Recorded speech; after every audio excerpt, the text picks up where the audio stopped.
Bismillahirrahmanirrahim. Assalamualaikum warahmatullahi wabarakatuh.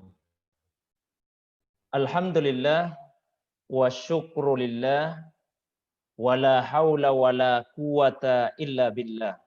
Wassalatu wassalamu ala rasulillah nabiyyihil mustafa wa ala alihi wa ashabihi wa mawalah amma ba'du. Ahbab sekalian yang semoga kita semua dirahmati, dimuliakan oleh Allah Subhanahu wa taala. Alhamdulillah, segala puji tentunya hanyalah milik Allah Subhanahu wa taala semata-mata. Dialah Allah yang Maha Pengasih, Maha Penyayang. Dialah Allah yang telah menciptakan manusia, menyempurnakan penciptaannya.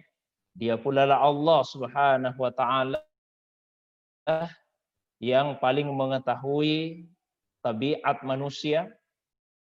Dialah Allah yang telah mensyariatkan agama ini sesuai dengan apa yang menjadi tabiat manusia tersebut, dan Allah Subhanahu wa taala tidak akan pernah memberikan beban kepada manusia di luar dari apa yang menjadi batas kemampuannya. Salam kepada kekasih kita Rasulullah Muhammad sallallahu alaihi wasallam, begitu pula kepada istri-istri beliau, kepada keluarganya, pada para sahabat, bahkan kepada seluruh pengikutnya yang menundukkan hawa nafsu dan keinginan mereka lalu menyesuaikannya dengan syariat yang dibawa oleh beliau. Karena itulah yang menjadi syarat kesempurnaan iman seorang muslim. Di dalam sebuah hadis Rasulullah sallallahu alaihi wasallam bersabda, "La yu'minu ahadukum hatta yakuna hawahu tabi'an lima ji'tu bihi." Tidaklah sempurna iman salah seorang di antara kalian sampai hawa nafsunya, keinginannya ditundukkan untuk mengikuti apa yang saya bawa. Ahbab sekalian yang semoga dirahmati, dimuliakan oleh Allah Subhanahu wa taala. Alhamdulillah, tanpa terasa pekan ini atau malam ini kita telah sampai pada edisi yang ke-13 dari serangkaian edisi Halqa Cinta, ya, setiap malam Ahad, kecuali pada malam tertentu di mana ada kesibukan pada episode yang ke-13. Dan insya Allah pada malam ini kita akan sama-sama membicarakan, mendiskusikan satu tema yang boleh jadi bagi sebagian orang dirasakan sebagai sesuatu yang sensitif, dan tema ini juga menjadi tema yang seringkali menjadi kritikan baik oleh orang di luar Islam maupun sebagian dari kalangan kaum muslimin sendiri, yaitu mengenai poligami. Nah, tema kita malam hari ini yaitu tentang poligami sebagai satu syariat yang seringkali disalahpahami. Ahbab sekalian yang semoga dirahmati, dimuliakan oleh Allah Subhanahu wa taala. Sebelum masuk kepada pembahasan kita, saya mulai dengan sesuatu yang ringan, ya, dari segi kebahasaan bahasa Indonesia. Sesungguhnya kalau dalam bahasa Indonesia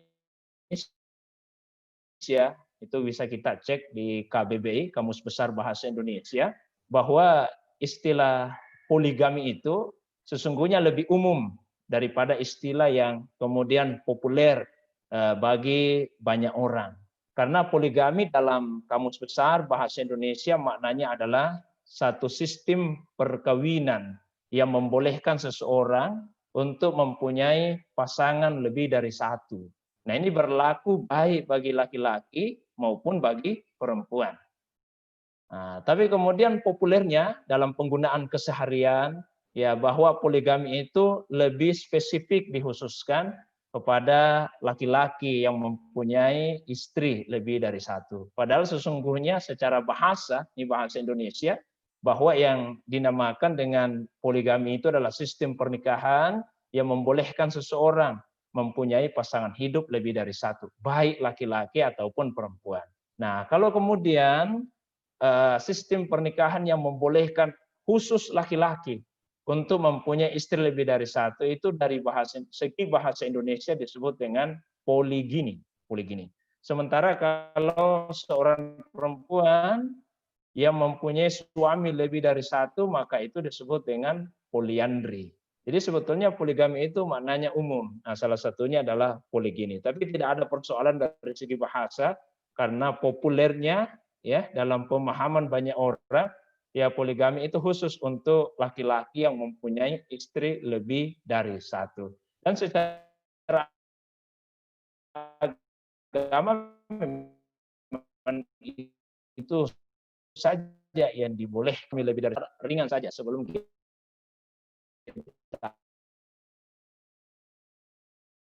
masuk pada sisi agamanya. Ahbab sekalian yang semoga dirahmati dimuliakan oleh SWT. Pertama sekali dari segi agama bahwa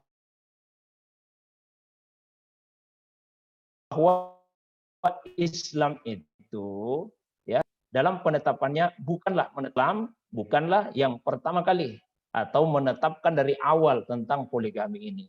Karena praktek poligami itu sesungguhnya telah dilakukan sebelum Rasulullah SAW diutus ke muka bumi ini. Justru ketika Islam itu hadir, maka yang dilakukan adalah memberikan batasan jumlah istri yang dibolehkan untuk dimiliki oleh seorang laki-laki. Karena sebelum kehadiran Islam tidak ada pembatasannya. Ya, seorang laki-laki boleh memiliki istri sebanyak yang dia inginkan. Nah, ketika Islam hadir, ketika Islam itu datang, maka dibatasi jumlahnya. Ya, tidak boleh lebih dari 4. Jadi itu harus kita pahami supaya tidak ada kesalahpahaman, ya, tidak ada kesan bahwa seakan-akan Islam yang pertama kali mensyariatkan kebolehan untuk berpoligami ini. Yang berikut secara sharih, yang secara eksplisit menguraikan atau menjelaskan mengenai poligami ini. Yang pertama dijadikan dalil oleh para ulama kita untuk menetapkan hukumnya, dan yang kedua yaitu dijadikan dalil untuk menetapkan salah satu syarat dari poligami tersebut. Ayat yang dijadikan sebagai dasar penetapan hukum poligami yaitu surah An-Nisa ayat yang ketiga. Sementara ayat yang dijadikan sebagai salah satu dasar untuk menetapkan syarat, ya, syarat dari poligami yaitu surah An-Nisa ayat 129. Kita mulai dari ayat yang ketiga dari surah An-Nisa. Allah Subhanahu wa taala berfirman, "Wa in khiftum alla tuqsitu fil yatama fankihu ma tabalakum minan nisa'i masna wa sulasa wa ruba'. Wa in khiftum alla ta'dilu fawahidah." Yang artinya, ya, dan jika kalian merasa takut, merasa khawatir, tidak akan bisa berlaku adil terhadap anak-anak yatim yang berada di bawah pemeliharaanmu. Fankihu, maka nikahilah ma tabalakum minan nisa. Perempuan-perempuan yang menarik hatimu. Masna, apakah itu 2, wasulasa atau 3, waruba atau 4. Namun jika kalian khawatir tidak bisa berlaku adil, fawahidah, maka cukup 1 saja. Jadi ayat ini secara sharih, secara eksplisit menunjukkan amar atau perintah, ya, untuk menikahi perempuan 2, 3 atau 4. Nah, namun sangat penting untuk dipahami bahwasanya perintah dalam ayat tadi fankihu, maka nikahilah, itu sebatas menunjukkan lil ibaha walaysa lil ijab. Menunjukkan kebolehan, bukan menunjukkan kewajiban Jangankan kewajiban, anjuran pun bukan. Dan ayat ini mesti dibaca secara utuh. Karena mohon maaf, sebagian orang membaca ayat ini tidak utuh. Bagian ayat, bagian awal dari ayat ini seringkali diabaikan, seringkali dilupakan. Langsung masuk kepada pertengahan ayat. Yaitu dengan membaca fankihu ma tabalakum minan nisa masna wa sulasa wa ruba. Maka nikahilah wanita-wanita yang baik bagi kalian 2, 3, 4. Seakan-akan huruf fa di dalam kata fankihu itu adalah faul ibtida, fa permulaan. Maka maknanya langsung, maka nikahilah. Padahal sebetulnya ayat ini mesti dibaca dari awalnya. Nah, awalnya itu menyebutkan, dan jika kalian khawatir tidak bisa berlaku adil terhadap anak-anak yatim, barulah setelah itu Allah berikan solusi. Maka nikahilah. Nikahilah perempuan-perempuan yang lain selain dari anak-anak yatim tersebut. 2, 3, 4. Nah, ayat ini baru bisa kita pahami secara utuh apabila kita mengetahui bagaimana konteks kehidupan sosial yang terjadi di kalangan orang-orang Arab sebelum kedatangan Rasulullah SAW, dan itu berlanjut pada masa kedatangan Nabi Shallallahu Alaihi Wasallam. Jadi dulu di masa jahiliyah, orang-orang Arab itu biasa memelihara anak-anak yatim. Tapi tujuan mereka ada yang tidak baik. Dipelihara anak-anak yatim, terutama yang perempuan, dengan maksud untuk menguasai hartanya. Sehingga supaya hartanya bisa dikuasai, apabila anak-anak yatim tersebut, maka dinikahilah perempuan yatim itu. Tujuannya apa? Supaya hartanya tidak berpindah ke orang lain. Nah, itu tentu sangat besar kemungkinannya, sangat berpotensi untuk melakukan atau terjadinya kezaliman, penganiayaan terhadap anak-anak yatim itu. Maka Allah Subhanahu wa taala mengalihkan, daripada kalian menikahi anak-anak yatim dengan maksud, dengan tujuan yang tidak baik seperti itu, maka lebih baik kalian nikahi perempuan-perempuan yang lain. Ini kurang lebih sama ya. Saya berikan satu perbandingan. Misalnya, saya ingin keluar dari rumah untuk katakanlah mengisi satu acara ceramah. Lalu anak saya yang kecil-kecil ingin ikut. Tapi saya tidak bisa membawa anak yang kecil-kecil itu. Karena khawatir jangan sampai membuat kegaduhan atau keributan di acara ceramah. Nah, cara saya untuk mengupayakan agar anak-anak saya tidak mau ikut itu dengan membujuk mereka. Saya sampaikan, nah, tidak usah ikut Abi untuk ceramah. Nanti saya belikan mainan. Ya, kalau perlu saya belikan 2, saya belikan 3, saya belikan 4. Ya. Tapi kalau kalian khawatir tidak akan bisa menjaga mainan itu dengan baik, maka cukup 1 saja yang saya belikan. Nah, kalau difahami konteks, ya, konteks ini dengan baik, tentu kita akan mengetahui bahwa sebetulnya inti dari apa yang saya sampaikan kepada anak-anak saya itu bukanlah memberikan mereka 2, memberikan mereka 3, memberikan mereka 4 mainan. Tapi intinya adalah bagaimana supaya mereka tidak ikut ketika saya keluar untuk pergi ceramah. Nah, seperti itu juga lah ya konteks ayat ini.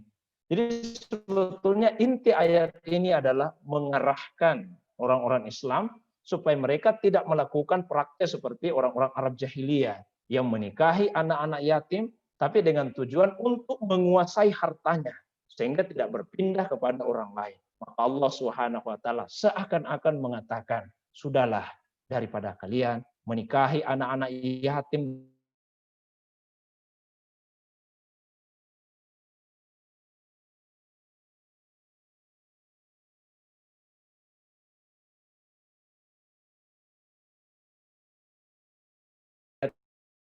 ini ya, kalau dalam mazhab Hanabilah itu perintah menunjukkan lil ibaha, menunjukkan kebolehan, walaisa lil ijab, tidak menunjukkan kewajiban.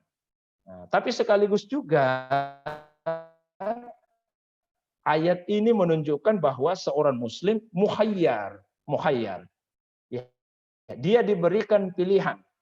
Boleh dia berpoligami, boleh juga monogami. Jadi seorang muslim itu mukhayyar. Nah, maka pandangan yang tidak cermat kalau misalnya ada yang mengatakan bahwa poligami itu dibolehkan dalam kondisi darurat. Ini juga pandangan yang kurang tepat menurut hemat saya. Karena kondisi darurat kalau kita kembalikan dalam konteks fikih dan usul fikih itu adalah satu kondisi yang menjadikan satu perbuatan yang tadinya haram lalu kemudian menjadi boleh untuk dilakukan karena adanya kondisi darurat tadi. Contoh misalnya di dalam Al-Quran itu jelas sekali. Hukum asal mengkonsumsi babi, mengkonsumsi darah, ya, kemudian binatang yang disembelih tanpa menyebut nama selain Allah, begitu juga bangkai itu hukum asalnya adalah diharamkan. Ini hukum asal diharamkan. Tapi dalam kondisi darurat, makanan yang diharamkan tadi menjadi boleh untuk dikonsumsi. Allah berfirman, "Famaniturra", maka siapa yang berada dalam kondisi darurat, ghaira bagin, asalkan sebetulnya dia tidak punya keinginan yang besar, wala adin, dan juga tidak melampaui batas, fala isma alaih, maka tidak ada dosa baginya. Ayat ini menunjukkan kepada kita bahwa dalam kondisi darurat mengkonsumsi makanan atau minuman yang hukum asalnya diharamkan itu menjadi boleh. Ini tentu sangat tidak tepat apabila diaplikasikan dalam persoalan poligami ini. Kalau dikatakan bahwa poligami itu dibolehkan dalam kondisi darurat, maka seakan-akan hukum asalnya adalah haram. Lalu kemudian menjadi boleh karena adanya kondisi darurat. Padahal kenyataannya tidak seperti itu. Sejak awal poligami itu hukumnya adalah lil ibahah, hukumnya adalah mubah, hukumnya adalah dibolehkan. Jadi di satu sisi ada kesalahpahaman apabila dikatakan bahwa poligami ini adalah satu kewajiban atau anjuran, tapi di sisi lain juga adalah satu kesalahpahaman apabila dikatakan bahwa poligami diperbolehkan dalam kondisi darurat. Yang tepat adalah bahwa hukum asal dari poligami itu sejak awal adalah diperbolehkan. Ahbab sekalian yang semoga dirahmati, dimuliakan oleh Allah Subhanahu wa taala. Nah, setelah itu kemudian ulama kita mempunyai perbedaan pendapat mengenai mana yang lebih utama antara monogami, mempunyai satu istri saja, atau poligami. Ini diuraikan diantaranya oleh Al-Mawardi Asy-Syafi'i dalam kitabnya. Beliau berkata, "Faqad abahallahu ta'ala ayyankiha arba'an biqaulihi masna wa sulasa wa ruba." Allah telah membolehkan seorang muslim itu untuk menikahi 4 perempuan melalui firman-Nya masna wa sulasa wa ruba, 2, 3 atau 4. Wa nadaba bihi ilal iktisar ala wahid. Lalu kemudian Allah Subhanahu wa taala menganjurkan untuk membatasi diri pada satu istri saja. Biqaulihi fa in khiftum alla ta'dilu fawahidah. Nah, maka para ulama kemudian berbeda mana yang lebih utama. Kalau menurut Abu Dawud Az-Zahiri, pelopor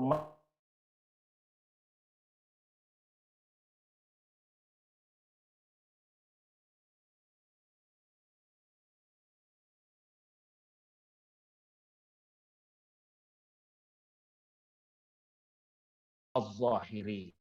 Nah, di sisi lain kalau menurut Imam Asy-Syafi'i, beliau berkata, istahabba Syafi'i ayyaqtasira ala wahidah. Nah, sementara Imam Asy-Syafi'i lebih menyukai apabila seorang muslim itu membatasi diri pada satu istri. Wa id ubihalahu aksar, meskipun dibolehkan baginya untuk lebih daripada satu. Nah, hemat saya, sikap yang bijaksana itu mesti dilihat kondisi dari laki-laki tersebut. Nah, nanti saya uraikan seperti apa hukumnya itu.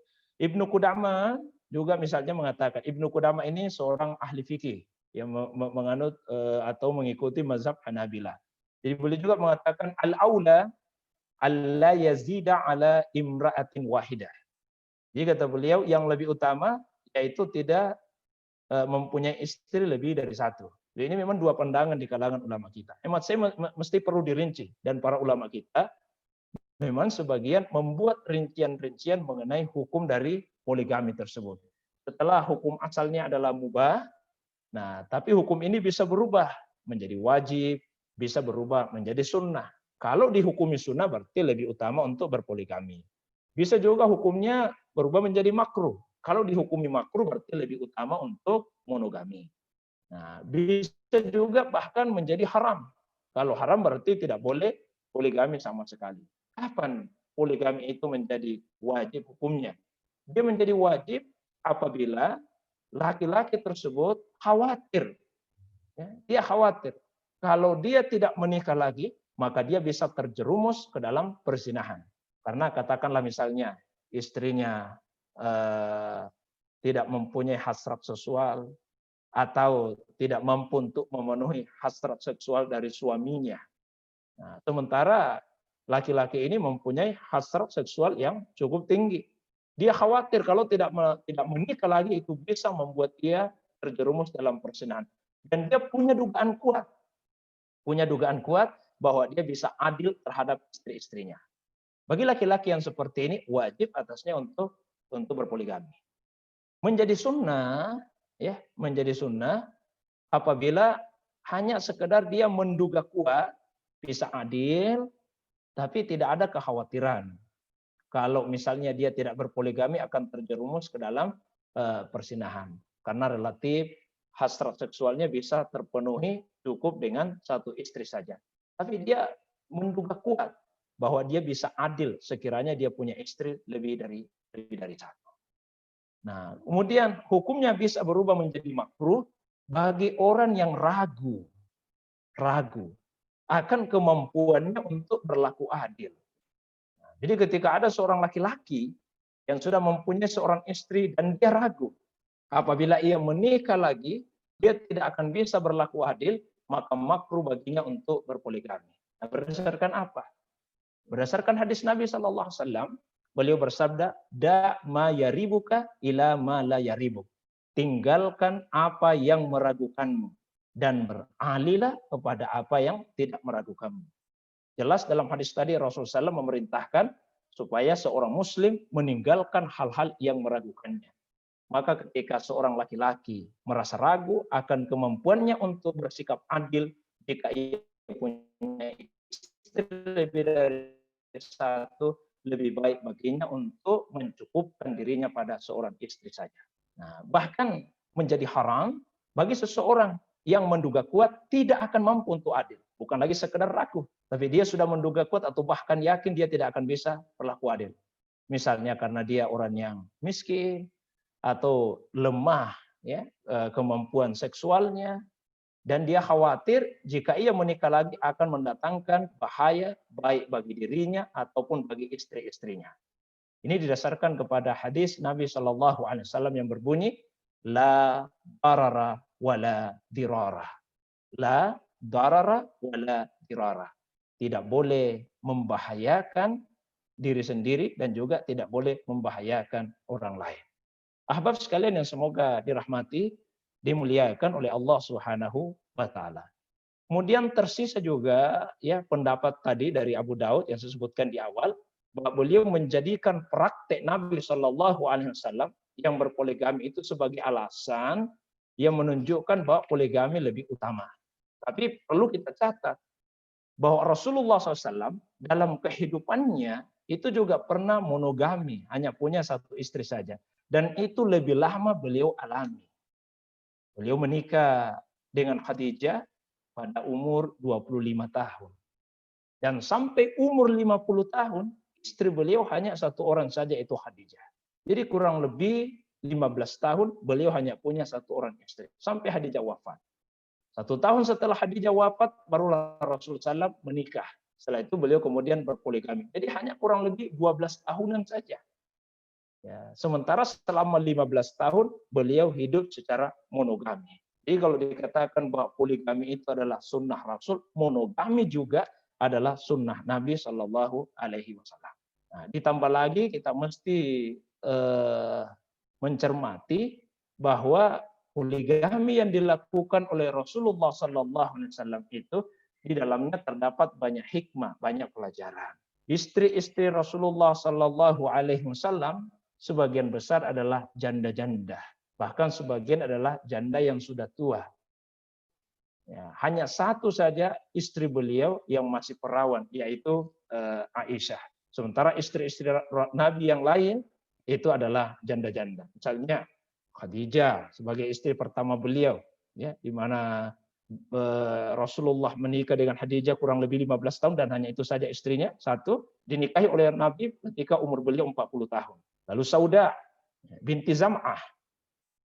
Ini sudah pernah menikah sebelumnya dengan Sakran bin Amr dan dinikahi oleh Rasulullah SAW ketika usianya 55 tahun. Bahkan ada pendapat yang mengatakan ketika usianya sudah 60 tahun ke atas. Kan itu 55 tahun. Ya, kemudian setelah itu Rasulullah menikahi Aisyah. Ini saja yang masih perawan.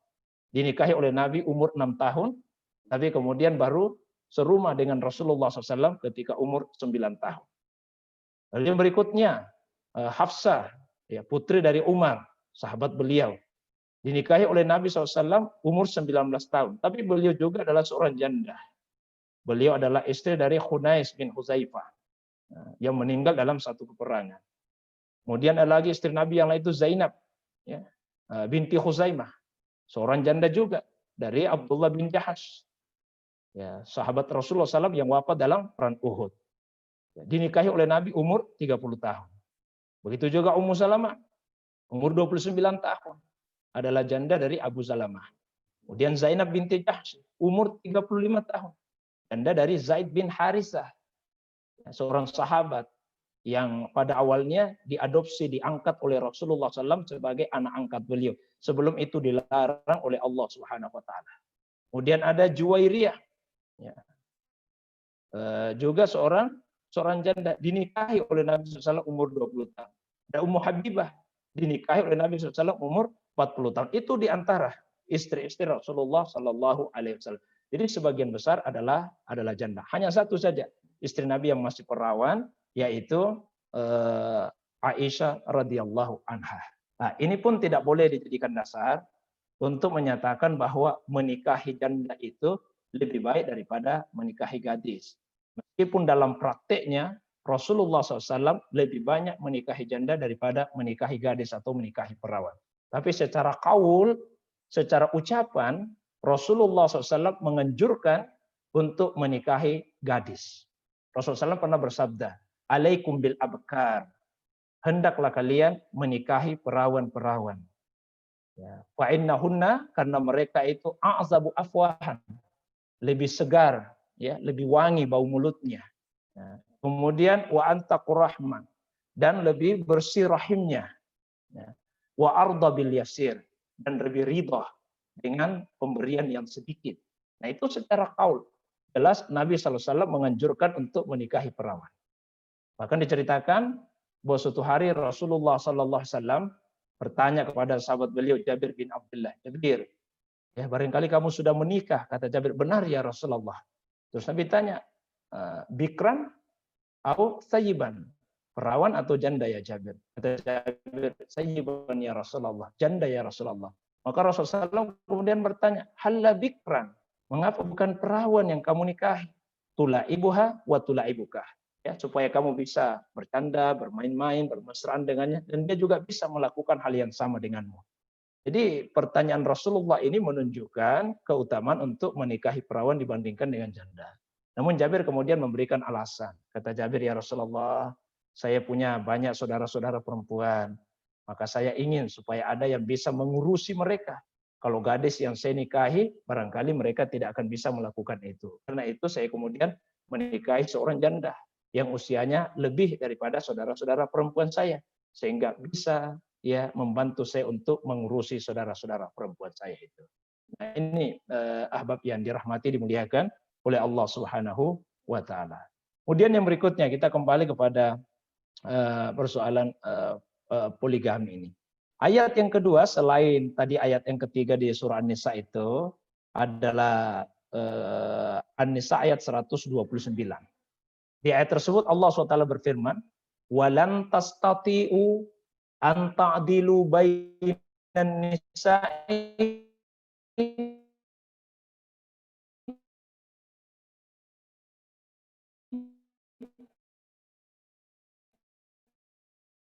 walau harastum."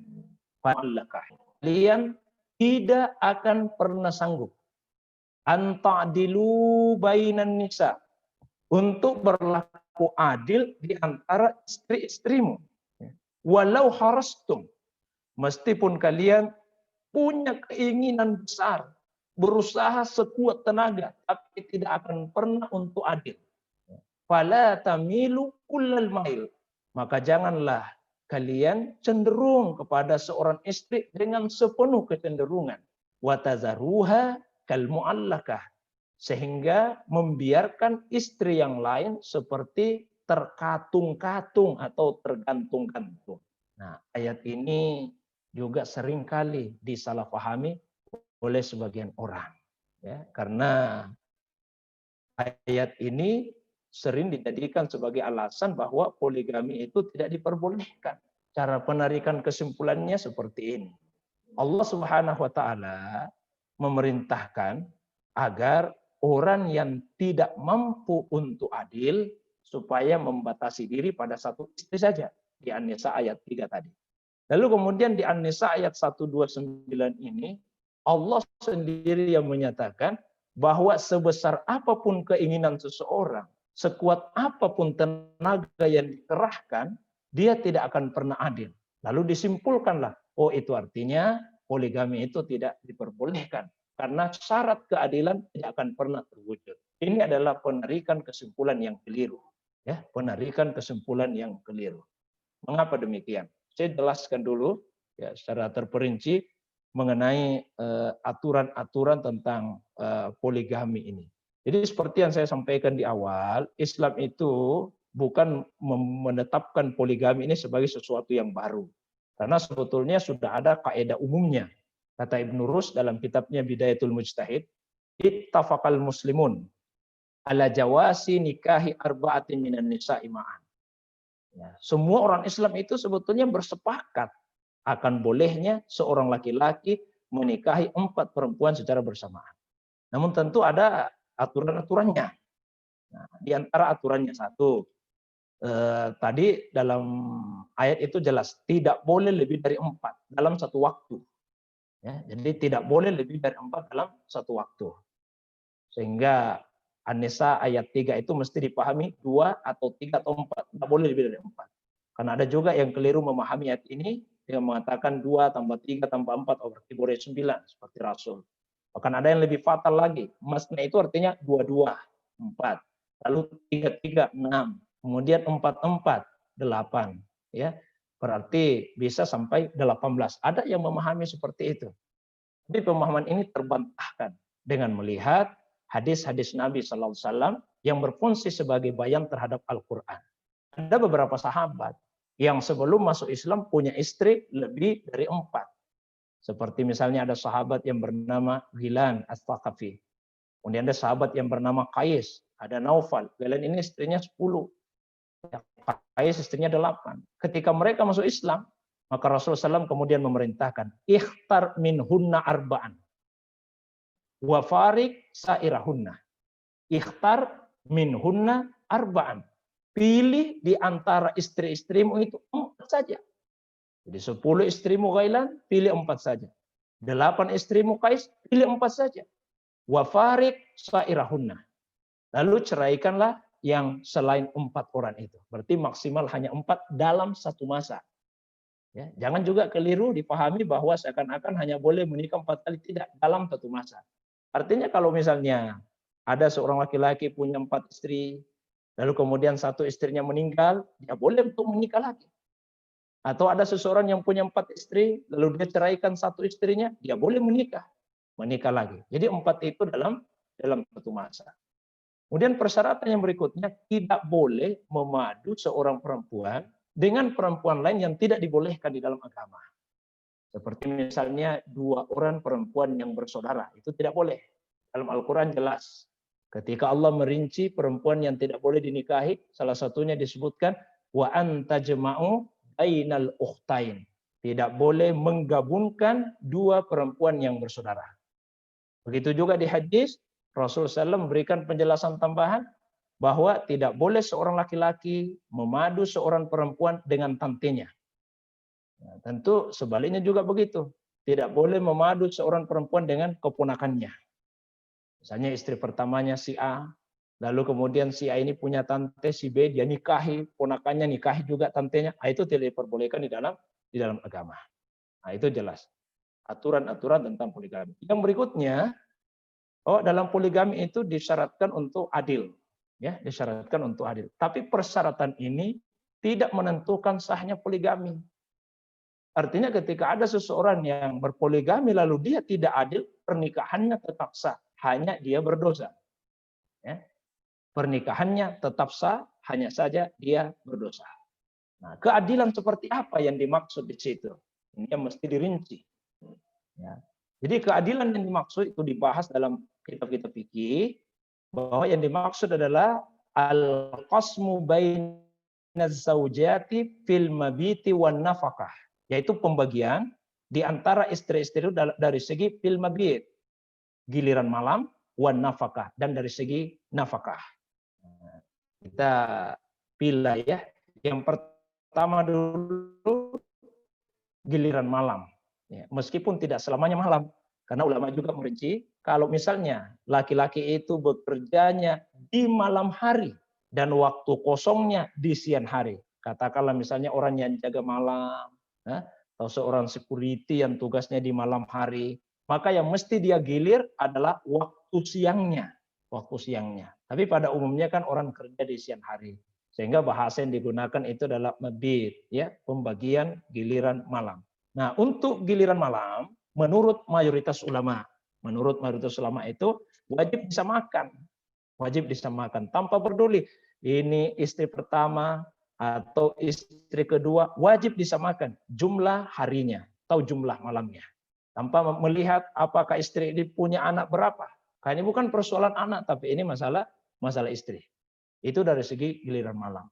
Hanya saja ketika ada seorang perempuan yang baru dinikahi, maka laki-laki itu seyogianya bermalam di rumah istri barunya selama beberapa hari. Ada ketentuan tertentu. Kalau istri, katakanlah istri kedua, adalah seorang gadis, maka sebelum giliran malam itu diberlakukan, dia mesti bermalam di rumah istri kedua itu selama 7 malam. Itu kalau istri keduanya seorang gadis. Barulah setelah itu berlaku pembagian giliran malam. Kalau istri yang kedua itu seorang janda, maka dia wajib bermalam di rumah istri kedua itu 3 malam. Setelah itu barulah berlaku pembagian giliran malam. Itu yang dipahami oleh mayoritas ulama. Beda dengan Imam Abu Hanifah. Kalau Imam Abu Hanifah memahami, tetap jumlah malamnya mesti sama. Jadi kalau misalnya ada seorang laki-laki, sudah punya 1 istri, lalu kemudian dia menikah lagi yang kedua, dan istrinya yang kedua itu seorang gadis, maka dia bermalam di rumah istri kedua 7 malam. Setelah itu di rumah istri yang pertama 7 malam juga.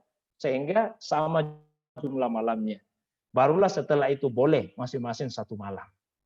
Boleh masing-masing 1 malam. Jadi tetap jumlahnya sama. Kalau mayoritas ulama tidak. Ya, istri yang baru dinikahi itu, maka suami bermalam di tempatnya 7 malam jika dia gadis, 3 malam jika dia janda, baru setelah itu kemudian berlaku pembagian giliran malam. Ini yang pertama. Yang kedua, ahbab yang dirahmati dimuliakan Allah Subhanahu wa taala, itu dalam masalah nafkah. Kalau dalam masalah nafkah, menurut mayoritas ulama, la tajibu taswiyah bainahunna fiha. Tidak mesti sama. Jadi suami itu tidak mesti memberikan nafkah yang sama kepada semua istrinya. Kalau giliran malam itu mesti sama jumlah harinya. Tapi kalau nafkah tidak mesti sama. Bal yajibu likulli wahidin minhunna nafaqah allaika biha. Tapi yang wajib itu adalah memberikan nafkah kepada istri yang pantas, yang sesuai. Jadi tidak mesti seorang suami memberikan nafkah harta misalnya kepada semua istrinya dalam jumlah yang sama. Yang terpenting itu adalah setiap istri diberikan nafkah yang layak baginya. Boleh istri-istri tertentu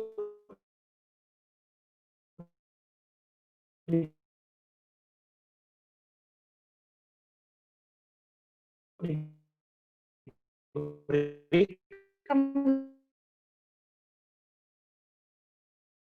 lebih. Nah,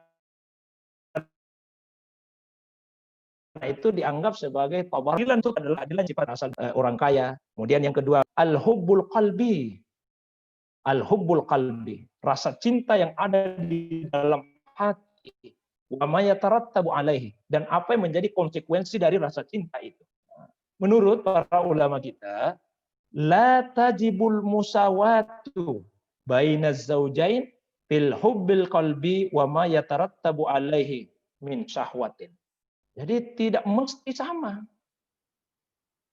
Suami itu tidak mesti mempunyai rasa cinta dalam hati yang sama kepada semua istrinya. Begitu juga apa yang menjadi konsekuensinya. Seperti misalnya Muhammad ketertarikan seksual kepada semua istri itu tidak mesti sama. Mengapa demikian? Karena yang namanya rasa cinta, hasrat, mukhayyar, bukan pilihan, tapi itu adalah hal tabi'iyah.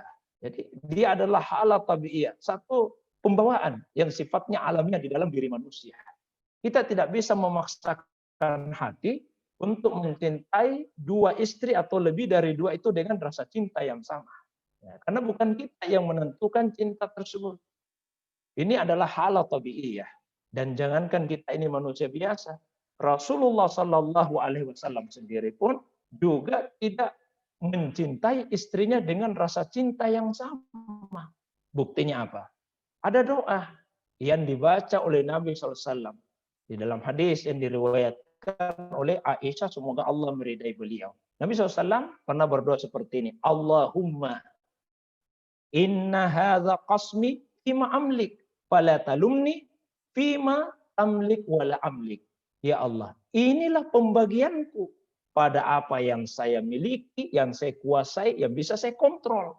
Lalu jangan hukum saya ya Allah. Jangan celah saya ya Allah pada sesuatu yang saya tidak bisa kendalikan, dan Engkaulah yang menguasainya ya Allah. Maksud doa Nabi itu, kalau masalah giliran malam, saya bisa adil ya Allah. Tapi kalau masalah kecintaan di dalam hati, tidak bisa sama kecintaan saya kepada semua istri-istri saya. Maka jangan hukum saya atas perasaan cinta yang tidak sama itu. Nah, jadi ini menunjukkan pada kita bahwa dalam persoalan rasa cinta, dalam persoalan rasa suka itu tidak mesti sama di antara sama. Dan itulah yang dimaksud di surah An-Nisa ayat 129.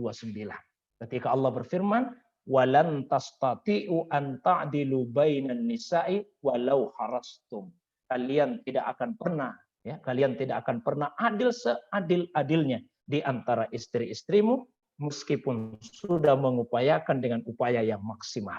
Dan itu tidak dilarang. Asalkan apa? Ini ada lanjutannya. Fala tamilu kullal mail. Jangan juga seluruh kecenderunganmu diarahkan kepada satu istri. Sehingga kemudian watazaruha kal mu'allaqah, membiarkan istri yang lain kemudian tidak tersentuh, ya, dibiarkan tergantung-gantung, terkatung-katung, tidak jelas kedudukannya. Itu saja yang dilarang di dalam ayat tadi. Adapun dalam hal perbedaan rasa cinta, maka itu sama sekali tidak dilarang di dalam agama. Ahbab sekalian, semoga dirahmati, dimuliakan oleh Allah SWT. Tentu masih banyak bahasan-bahasan yang lain ya, yang berkaitan dengan poligami ini.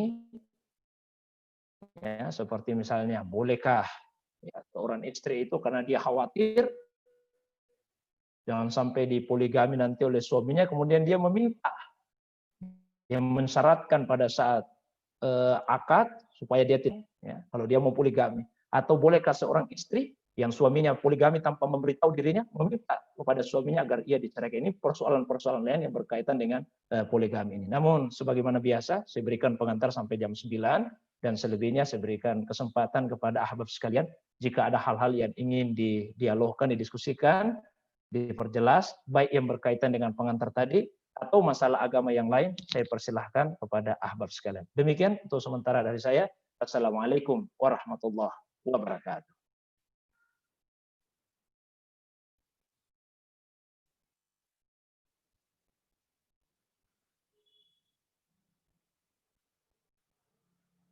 Silakan, Rul.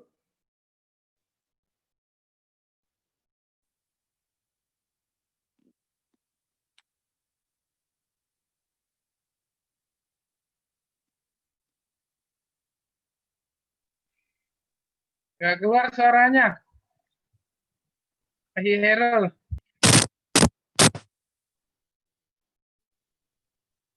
Apaan? Headsetnya berarti kurang ini yang tidak masuk suaranya tadi. Baik, terima kasih Ustaz atas materinya yang sangat mencerahkan bagi kita semua pada malam hari ini. Ya karena sebagian dari kita, terutama saya pribadi Ustaz, ya banyak yang salah ini tadi. Misalnya, seolah-olah bahwa kalau kita memiliki kemampuan, yang saya pahami selama ini Ustaz, bahwa bila mana kita memiliki kemampuan finansial, ya harus menikah lagi. Seperti itu. Kan seolah-olah di grup-grup WA, di sosial media kan ada semacam tanda kutip provokator poligami seperti itu yang seolah-olah menganggap orang yang sudah berpoligami itu hebat dan lain-lain sebagainya. Bahkan ada komunitas pengusaha tertentu Ustaz yang saling memotivasi untuk berpoligami. Jadi seolah-olah yang tidak berpoligami ini belum apa ya istilahnya, ya lebih rendah lah levelnya seperti itu.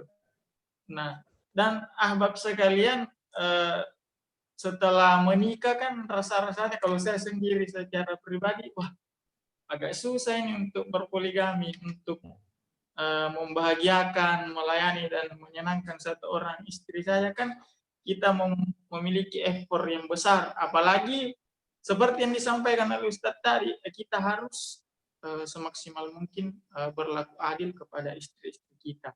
Nah, baik ahbab sekalian, seperti biasanya sebelum setelah selesai sesi pengantar dari guru kita Kiai Syarif Nuhun, kita akan lanjutkan dengan sesi tanya jawab. Jadi barangkali ada dari materi Ustadz yang ingin ditanyakan, baik yang berkaitan dengan materi kita pada malam hari ini atau materi hal pecinta edisi-edisi sebelumnya, boleh ditanyakan. Ahbab sekalian bisa bertanya via chat atau dengan mengaktifkan audionya, langsung mengaktifkan audionya via Zoom. Barangkali ada yang ingin bertanya secara langsung via audio, silahkan saya berikan kesempatan sebelum kita membaca pertanyaan yang masuk lewat chat. Apakah ada? Baik, kalau tidak ada, saya bacakan saja Ustaz pertanyaannya. Halo, Assalamualaikum. Halo, Assalamualaikum. Ustaz, silahkan. Assalamualaikum warahmatullahi. Saya ingin menjelaskan lebih detail penjelasan tadi tentang istri Nabi, yaitu Aisyah, masih gadis, yang dimana usianya masih 3 tahun, 6 tahun. Mungkin dijelaskan lebih detail lagi, di mana ini sering kan sejak oleh orang berislam tentang Nabi yang lahir anak di bawah umur. Terima kasih. Assalamualaikum warahmatullahi wabarakatuh. Assalamualaikum. Waalaikumsalam warahmatullahi wabarakatuh. Baik. Jadi dalam riwayat itu disebutkan bahwa Rasulullah SAW menikahi Aisyah ketika umurnya 6 tahun. Dan itu berdasarkan perintah dari Allah Subhanahu wa taala. Meskipun demikian, Nabi belum melakukan hubungan seksual dengan Aisyah, bahkan belum serumah dengan beliau. Nah, Rasul SAW kemudian membangun rumah tangga atau serumah dengan Aisyah 3 tahun setelahnya, yaitu setelah umurnya 9 tahun. Bahkan ada yang menyebut lebih daripada umur 9 tahun tersebut. Dan kita jangan membayangkan ya bahwa misalnya perempuan Arab itu seperti perempuan kita ini di Indonesia.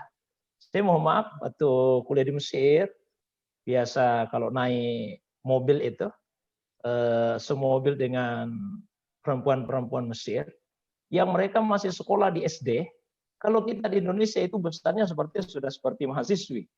Jadi setinggi kita yang sudah mahasiswa ini. Nah, tapi dari seragamnya itu ketahuan bahwa ini masih madrasah ibtidaiyah, SD kalau kita di Indonesia. Orang-orang Arab itu memang dari segi postur badannya itu memang mereka besar-besar. Dan ketika itu pun Aisyah diberikan oleh Allah SWT kecerdasan luar biasa. Ya, beliau juga dari segi akliyahnya, kemudian dari segi fisiknya, dari segi biologisnya, memang sudah layak untuk menjadi seorang istri. Maka tidaklah tepat bahwa apabila dikatakan Rasulullah SAW menikahi Aisyah ini adalah satu bentuk kezaliman misalnya terhadap Aisyah. Mungkin itu, wallahu a'lam bishawab. Baik Ustaz, jazakallah khair. Pertanyaan selanjutnya Ustaz. Dari chat yang lewat chat Ustaz. Assalamualaikum. Bagaimana jika Ustaz ingin bertanya, bolehkah seorang akhwat meminta jaminan kepada seorang ikhwan pada saat khitbah agar ikhwan tersebut tidak berencana poligami? Jazakallah khair Ustaz. Sepertinya ini sudah pernah dijawab Ustaz ya. Pernah ya. Boleh. Iya. Tapi siapa tahu mau dijelaskan lagi Ustaz, diberikan tambahan. Ya, ini sudah pernah ya ditanyakan pada salah satu sesi dari halqa kita, yaitu mengenai ketika seorang perempuan pada saat akad atau sebelum akad memberikan persyaratan kepada suaminya. Saya uraikan yang lalu ada beberapa macam persyaratan itu. Nah, khusus untuk persyaratan tidak dipoligami, memang ada dua pendapat ulama kita. Ya, ada dua pendapat ulama. Ada ulama yang mengatakan pernikahannya tetap sah, tapi syaratnya batal. Pernikahan sah, tapi syaratnya batal. Seperti Imam Syafi'i. Ya, beliau mendasarkan diantaranya kepada hadis riwayat Turmuzi yang berbunyi, al-muslimuna ala syurutihim. Orang-orang Islam itu mesti memenuhi syarat-syarat yang mereka tentukan. Illa syartan harrama halalan au ahalla haraman. Kecuali syarat yang mengharamkan yang halal atau menghalalkan yang haram. Nah, maka dipahami, poligami ini kan halal. Kok disyaratkan jangan berpoligami?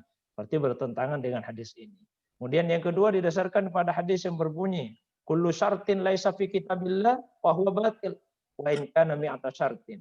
Semua syarat yang tidak ada dalam kitab Allah maka syarat itu batil meskipun sampai 100 persyaratan. Ini muttafaqun alaih. Nah, tapi pendapat yang lebih kuat menurut hemat saya, dan ini pendapat dikemukakan oleh Imam Al-Auza'i dan banyak ulama yang lain, bahwa persyaratan itu berlaku. Pernikahannya sah dan syaratnya juga berlaku. Di antara dalilnya misalnya di surah Al-Maidah ayat 1. Allah SWT berfirman, ya ayyuhallazina amanu aufu bil uqud. Wahai orang-orang yang beriman, penuhilah akad-akad termasuk syarat-syarat yang kalian tentukan. Nah, juga berdasarkan hadis al-muslimun ala syurutin. Orang-orang Islam itu mesti memenuhi syarat-syarat mereka. Dan juga ada hadis ahaqqu syurut ayyufa bihi ma istahlaltum bihil furuj. Ya. Seutama-utama persyaratan yang mesti dipenuhi yaitu syarat yang dengannya kalian menghalalkan kemaluan perempuan, yaitu pada saat menikahinya. Jadi boleh saja seorang perempuan itu ketika dia hendak dinikahi memberikan persyaratan ya bahwa suaminya tidak akan menikah lagi setelahnya itu. Ini persyaratan yang faedah atau manfaatnya kembali kepada perempuan, dan meskipun beda pendapat, saya pribadi lebih cenderung pada pendapat ulama kita yang membolehkan itu. Jadi kalau misalnya ada di antara akhwat sekalian yang khawatir ya kalau suaminya nanti tiba-tiba poligami, boleh menentukan syarat itu di awal. Meskipun nanti kalau setelah menikah tiba-tiba melihat bahwa jauh lebih baik jika suaminya menikah lagi, syarat itu bisa Anda cabut lagi. Ya, dan silakan izinkan suaminya untuk menikah lagi. Itu insya Allah akan lebih mulia lagi. Barangkali itu. Wallahu a'lam bishawab. Baik Ustaz. Pertanyaan selanjutnya Ustaz. Assalamualaikum. Bagaimana jika kondisi ekonomi finansial belum ideal mencukupi, tapi sudah poligami Ustaz? Baik. Hukumnya bisa makruh dan bisa haram. Ya. Hukumnya bisa makruh dan bisa haram. Kapan itu makruh? Jika istrinya bisa menerima keadaannya dan tidak merasa khawatir tentang itu. Jadi katakanlah misalnya istri yang kedua, ya perempuan yang kaya dan dia tidak menuntut nafkah harta dari suaminya, meskipun itu kewajiban suami, makruh bagi suami itu untuk berpoligami, bagi laki-laki itu berpoligami, dan menjadi haram jika istrinya tidak menerima dengan keadaan dirinya. Nah, oleh karena itu jika ada seorang suami sudah punya satu istri, lalu mengalami kesulitan finansial, dia mau menikah lagi sementara istrinya yang kedua tidak akan bisa menerima keadaan dirinya, apalagi istri yang pertama kemudian juga akan menjadi tidak terpenuhi, apa menjadi kebutuhan pokoknya, maka menjadi haram baginya untuk berpoligami. Tapi pernikahannya tetap sah. Hanya saja dalam pernikahan itu dia telah mendapatkan dosa karena melakukan sesuatu yang diharamkan. Barangkali itu. Wallahu a'lam bishawab. Baik Ustaz. Selanjutnya ini Ustaz, ada yang 4 pertanyaannya ini Ustaz. Ya, apa itu? Yang pertama Ustaz, ada yang mengatakan bahwa ketika Nabi bersama Ibunda Khadijah tidak poligami karena waktu itu memang belum turun perintah poligami. Benarkah demikian? Baik. Kemudian yang kedua Belum Ustaz, turun terkait pendapat yang mengatakan bahwa poligami. Satu-satu aja, satu-satu. Supaya enggak saya lupa ya. Jadi seperti iya Ustaz, silakan. Kalau yang dimaksud bahwa belum turun surah An-Nisa ayat yang ketiga tadi, itu memang benar. Karena surah An-Nisa ayat yang ketiga itu adalah termasuk ayat Madaniyah. Ayat Madaniyah itu ayat yang diturunkan oleh Allah Subhanahu wa taala setelah Rasulullah SAW hijrah ke Madinah. Nah, tapi kalau itu yang dijadikan alasan bahwa Nabi tidak berpoligami karena belum turunnya perintah untuk poligami, itu juga tidak tepat. Kenapa demikian? Karena justru praktek poligami sebelum ayat itu turun pun sudah dilakukan. Sudah dilakukan bukan hanya oleh orang-orang kafir saja, tapi termasuk oleh para sahabat-sahabat Nabi SAW. Itu praktek yang sudah umum di masyarakat pada waktu itu. Nah, Rasulullah SAW tidak melakukan poligami memang karena rasa cintanya yang besar kepada Khadijah. Bahkan ketika Khadijah wafat pun, sesungguhnya Nabi SAW tidak ingin menikah lagi. Hanya beberapa sahabat yang selalu memotivasi beliau untuk menikah lagi. Ditawarkan, ya Rasulullah, menikahlah, anak-anakmu banyak, siapa yang akan mengurusi mereka. Ya, lalu kemudian dengan petunjuk dari Allah SWT, Allah berikan isyarat agar menikahi Aisyah, putri dari Abu Bakar As-Siddiq. Sebelumnya itu beliau menikahi Saudah. Nah, jadi tidak tepat kalau itu yang dijadikan alasan bahwa Nabi tidak berpoligami ketika bersama dengan Khadijah radhiyallahu anha karena belum adanya perintah. Meskipun benar bahwa surah An-Nisa ayat 3 belum diturunkan pada saat itu. Barangkali itu wallahu a'lam bishawab. Yang kedua, pertanyaan selanjutnya Ustaz. Ya, Ustaz. Terkait pendapat yang mengatakan bahwa poligami itu bukan karena bisa adil baru boleh poligami. Karena katanya bagaimana caranya kita tahu kita bisa berlaku adil kalau belum dilakukan. Nah, ini banyak statement seperti ini Ustaz. Baik. Begini ya. Satu, Memang adil itu bukan syarat yang membuat poligami sah. Saya tadi sampaikan bahwa ada syarat-syarat untuk berpoligami, ada syarat yang jika tidak terpenuhi poligami itu menjadi tidak sah. Ya, pernikahan itu tidak sah. Ada juga syarat ketika tidak terpenuhi pernikahannya tetap sah, tapi dia berdosa karena melakukan sesuatu yang diharamkan. Nah, yang membuat tidak sah seperti tadi yang disebutkan persyaratan bahwa perempuan itu bukanlah istri yang kelima misalnya. Jadi kalau ada seseorang sudah punya 4 istri, kemudian dia menikah lagi dengan istri yang kelima, maka pernikahannya itu tidak sah. Atau misalnya dia baru punya 1 istri, lalu dia menikah lagi yang kedua, tapi perempuan yang dinikahi yang kedua adalah perempuan yang diharamkan untuk dinikahi. Seperti saudara istrinya, itu pernikahannya juga tidak sah. Nah, ada persyaratan poligaminya tetap sah. Mohon maaf, pernikahannya tetap sah. Hanya dia telah melakukan perbuatan yang haram. Yaitu ketika dia tidak adil. Kalau ada seseorang yang berpoligami lalu dia tidak adil, pernikahannya tetap sah. Tapi dia berdosa karena melakukan sesuatu yang diharamkan dalam pernikahan tersebut, yaitu ketidakadilan itu. Nah, kalau dikatakan bagaimana kita bisa adil, kita adil kalau belum dilakukan. Ayatnya kan berbunyi begini.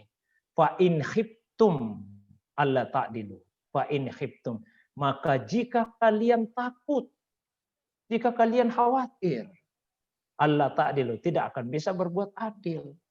Jadi cukup dengan rasa khawatir saja. Makanya saya bahasakan tadi, kalau ada yang ragu akan kemampuannya untuk adil, makruh baginya untuk berpoligami. Ini ragu akan kemampuannya. Karena Rasulullah SAW menyatakan, dak mayaribu, tinggalkan apa yang meragukanmu. Malah jika ada yang menduga kuat, bukan cuma ragu lagi, menduga kuat, atau dia yakin tidak mungkin dia adil. Dari mana dia bisa yakin? Contoh, dari segi pemenuhan hasrat biologis istrinya. Ketika dia adalah seorang laki-laki, mohon maaf, yang lemah syahwat misalnya, bagaimana dia bisa adil? Terhadap 1 istri saja, dia kurang mampu, apalagi jika dia punya 2 istri.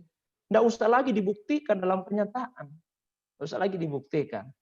Ya, ini sudah bisa menduga kuat atau bahkan memastikan. Ada seseorang yang, mohon maaf, pengangguran, tidak punya harta. Untuk memenuhi nafkah 1 istri saja, dia ngos-ngosan, tidak mampu, apalagi jika kemudian menikah lagi. Maka bagian seperti ini tidak harus betul-betul pernikahan itu dilakukan, mau diukur adil tidak adilnya. Bahasa Al-Quran itu adalah fa'in khiftum. Jika kalian takut, jika kalian khawatir, Allah ta'dilu fawahidah. Tidak bisa berbuat adil, fawahidah. Maka cukup dengan 1 saja. Barangkali itu, wallahu a'lam bishawab. Baik Ustaz, jazakallah. Pertanyaan selanjutnya Ustaz. Ustaz pernah ada cerita bahwa Rasul pernah duduk bersama semua istri-istrinya. Kemudian salah satu istri bertanya, "Ya Rasul, siapakah di antara kami yang paling kecintai?" Lalu Rasulullah berkata, "Yang saya berikan cincin semalam." Nah, semua istri-istri Rasul diberikan cincin pada malam itu. Apakah benar kisah ini ada dalam kisah Nabi? Kalau nggak salah ingat, yang saya pernah dengar dari ceramah Ustadz juga, kalau nggak salah, kurma malah Ustadz ya yang diberikan ke istri-istri Nabi. Baik. Silakan Ustadz. Kalau yang ditanyakan ini, apa benar bahwa Rasulullah SAW pernah membagi-bagikan cincin ya kepada semua istrinya seperti yang disebutkan? Saya hanya bisa menjawab pendek, saya belum pernah membaca kisah itu di dalam Sirah Nabawiyah yang sahihah, dan begitu juga di dalam kitab-kitab hadis yang sahih. Jadi saya cuma bisa mengatakan saya belum pernah membaca. Apakah kisah itu benar atau tidak? Wallahu a'lam bishawab. Yang jelas saya belum pernah membaca kisah itu. Barangkali itu tuh yang ketiga. Wallahu a'lam bishawab. Baik Ustaz. Baik. Jadi untuk ini Ustadz sendiri belum pernah menemukannya kisah ini. Saya belum pernah membacanya. Baik Ustaz. Baik, pertanyaan selanjutnya sebagaimana kita ketahui bahwa zaman waktu itu Islam diterapkan, sementara di zaman sekarang Islam tidak diterapkan, dalam artian tantangannya lebih besar dari zaman Rasulullah. Nah, pertanyaan saya, bagaimana agar hati kita bisa lapang ketika suami atau calon suami punya niat untuk poligami? Bagaimana Ros? Belum dengar?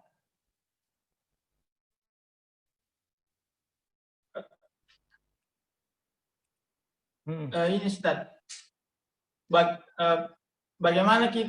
sebagaimana kita ketahui zaman sekarang tentu berbeda dengan zaman Rasul yang waktu itu Islam tidak diterapkan Ustaz, dalam artian dalam artian tantangannya lebih besar. Nah, ini bagaimana pertanyaannya, bagaimana agar hati kita bisa lapang ketika suami atau calon dapat dari Ustaz. Baik. Pada dasarnya perempuan itu dari dulu sampai sekarang dan sampai kapanpun memang di dalam hatinya pasti ada yang namanya ghirah, ada yang namanya kecemburuan. Apalagi jika misalnya suaminya punya niat untuk berpoligami. Itulah sebabnya tidak disyaratkan ketika seorang laki-laki itu ingin menikah lagi untuk minta izin kepada istrinya. Karena jika itu menjadi persyaratan, tentu akan sangat sulit untuk mewujudkan itu. Karena boleh jadi hampir semua istri tidak akan sepenuhnya ridho, tidak akan sepenuhnya lapang hatinya untuk mengizinkan suaminya ketika ingin berpoligami. Jadi sebetulnya di masa Nabi pun, perasaan istri itu ketika suami poligami itu samalah dengan sekarang. Termasuk istri Rasul. Ketika Rasulullah Shallallahu Alaihi Wasallam menikahi Sofiyah, itu Aisyah merasa cemburu. Ya, begitu juga terhadap istri-istri yang lain, bahkan setelah menjalani kehidupan rumah tangga. Nah, tapi disitulah tantangan keimanan kita. Makanya di mukaddimah pengantar kajian tadi, saya bacakan hadis Nabi SAW itu yang berbunyi, la yu'minu ahadukum hatta yakuna hawahu tabi'an lima ji'tu bihi. Tidak sempurna iman salah seorang di antara kalian sampai hawanya, keinginan hatinya itu tunduk terhadap apa yang dibawa oleh Nabi Shallallahu Alaihi Wasallam. Jadi sekalipun di dalam hati seorang perempuan misalnya ada rasa berat untuk menerima ketika suaminya ingin menikah lagi, tapi jika ia mampu untuk mengendalikan perasaannya tersebut, maka pada saat itulah ia akan mencapai kesempurnaan iman. Dan di dalam Al-Quran Allah SWT menegaskan, ya, demi Allah, demi Tuhanmu ya Muhammad, tidak sempurna iman mereka sampai mereka menjadikanmu sebagai pemutus perkara terhadap apa yang mereka perselisihkan. Dan setelah engkau putuskan perkara itu, tidak ada haraj, tidak ada sedikit pun rasa keberatan dalam hati mereka, wa yusallimu taslima, dan mereka menerimanya dengan sepenuh penerimaan. Dan disitulah perjuangannya. Kita bisa mengatakan seperti ini. Mudah-mudahan tidak berlebihan. Bagi kita ini yang laki-laki dewasa, ya, perjuangan kita yang berat itu kalau diminta untuk berjihad, berperan di jalan Allah. Itu mungkin perintah Allah yang berat untuk kita lakukan. Sementara bagi seorang perempuan, barangkali ujian yang paling berat yang dia akan alami dalam hidup ketika suaminya ingin menikah lagi. Nah, dan seberapa besar ujian, maka sebegitu besar pula lah pahala yang Allah Subhanahu wa taala akan berikan pada kita. Al-ajru ala qadril masyaqqah. Pahala itu sesuai dengan tingkat kesukaran.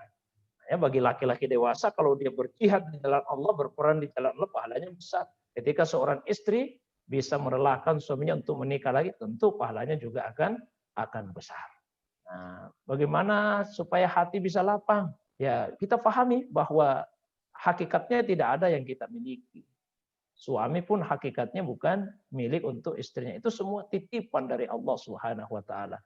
Yang sebagaimana Allah Subhanahu wa taala memberikan, ya, dalam satu masa tertentu maka Allah juga bisa mengambilnya dalam satu masa yang tertentu. Yang kedua yaitu meyakini, ya, meyakini dengan sepenuh hati bahwa Islam ini memang membolehkan seorang perempuan, seorang laki-laki untuk memiliki istri dari 4. Maka tidak selayaknya seorang muslimah itu kemudian melarang apa yang telah dibolehkan oleh Allah Subhanahu wa taala tersebut. Dan yang ketiga meyakini bahwa di dalam semua perintah Allah pasti ada kemaslahatan. Pasti ada kemaslahatan. Hanya ada kemaslahatan yang sifatnya murni, dalam arti tidak ada kemudaratan sedikit pun di dalamnya, seperti tauhid. Itu semua kemaslahatan. Tidak ada sedikit pun kemudaratan di dalamnya. Tapi ada juga perintah Allah yang memberikan maslahat yang besar, tapi di dalamnya ada madarat yang kecil yang boleh jadi terjadi. Seperti apa misalnya? Ya, larangan untuk mengkonsumsi khamar, larangan untuk berjudi. Kan sebetulnya ada juga manfaatnya. Kalau orang minum khamar, ada manfaatnya kalau orang berjudi. Di Al-Quran disebutkan ya, bahwasanya pada keduanya itu ada manfaat, tapi dosanya jauh lebih besar. Dosanya jauh lebih besar. Kalau kita minum minuman keras bisa menghangatkan tubuh misalnya. Kalau orang berjudi, kumpul sama teman-temannya bisa ya menghidupkan suasana persahabatan dan sebagainya. Tapi keburukannya jauh lebih besar. Begitulah poligami. Di dalam syariat poligami ini boleh jadi ada sesuatu yang buruk yang dirasakan, terutama oleh kaum perempuan. Tapi yakinlah bahwa keburukan itu sangatlah kecil dibandingkan dengan maslahat yang lebih besar yang ada di dalamnya. Nah, kalau itu kita yakini, ya maka tentu insya Allah kita akan bisa berusaha untuk lapang dalam menerima ketika suami itu ingin berpoligami. Barangkali itu, wallahu a'lam bishawab. Baik Ustaz, jazakallah. Pertanyaan selanjutnya Ustaz, kayaknya ada kaitannya juga dengan pertanyaan sebelumnya. Assalamualaikum Ustaz, bagaimana dengan istri yang tidak ingin dipoligami, tetapi juga tidak menolak tentang bolehnya poligami? Nah, istri ini lebih ingin pisah dibandingkan dipoligami. Nah, bagaimana pendapatnya Ustaz? Dia lebih baik. Ini ya, istri yang tidak ingin dipoligami, tidak menolak tentang bolehnya. Dia menerima kebolehan poligami, itu bagus. Cuma dia juga tidak mau dipoligami. Ya, itu juga wajar. Tapi yang kemudian bermasalah ketika dia lebih memilih untuk berpisah, bercerai dibandingkan dengan dipoligami. Di dalam hadis riwayat Turmuzi, Rasulullah SAW pernah bersabda, ayyuma imra'atin, wanita siapapun, sa'alat zawjaha, meminta kepada suaminya talakan untuk bercerai, bi ghairi ba'sin, tanpa alasan yang benar, ya, faharamun 'alaiha raihatul jannah, maka haram baginya raihah jannah, wangi-wangi surga. Ya, haram baginya wangi-wangi surga. Nah, tapi tentu harus dilihat juga kalau hanya semata-mata, ya, kalau hanya semata-mata istri meminta bercerai karena suaminya poligami, itu tidak boleh. Ya, tak boleh itu. Ya, tapi kalau misalnya istri itu meminta bercerai karena setelah poligami ternyata suaminya tidak adil, dia diperlakukan dengan zalim, maka itu boleh. Jadi janganlah meminta pisah hanya karena semata-mata suami berpoligami. Ya, jangan semata-mata hanya karena alasan itu. Tapi jika misalnya saudari diperlakukan zalim, diperlakukan tidak adil setelah suami berpoligami, maka wajar untuk meminta bercerai. Meskipun saya selalu menyarankan kepada siapapun yang menanyakan hal-hal yang berkaitan dengan perceraian, bahwa jangan terlalu mudah untuk bercerai. Jadikanlah perceraian itu sebagai solusi yang paling terakhir. Bagaimanapun besarnya masalah dalam rumah tangga, ketika masih ada niat baik dari kedua belah pihak untuk menyelesaikan, insya Allah masalah itu akan selesai. Allah akan bantu kita untuk menyelesaikannya. Tapi sebaliknya, sekecil apapun masalah, ya, kalau sudah tidak ada niat baik dari kedua belah pihak, masalah itu tidak akan pernah selesai, justru semakin lama akan semakin membesar. Jadi saran saya, Kalau memang misalnya tidak ingin dipoligami sejak awal itu dipersyaratkan ya pada saat akad nikah sehingga suami tidak melakukan itu. Barangkali itu wallahu alam bisawab. Baik Ustaz. Pertanyaan selanjutnya Ustaz.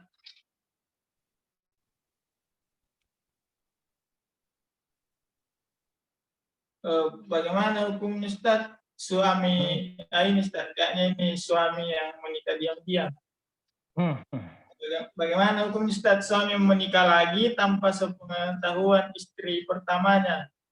Saat ketahuan istri pertamanya tidak terima sehingga terjadi pertengkaran dan akhirnya memutuskan untuk bercerai. Tafadhal Ustaz. Baik, saya akan menjawab dari dua sisi ya. Yang pertama, ya, dari dua hal dari pertanyaan ini. Satu, bahwa suami yang menikah lagi tanpa sepengetahuan istri pernikahannya sah.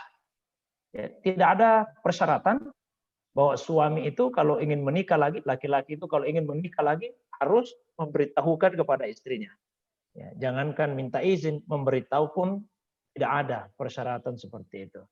Ketika ada yang menanyakan, loh mana dalilnya bahwa tidak mesti meminta persyaratan? Pertanyaan itu terbalik.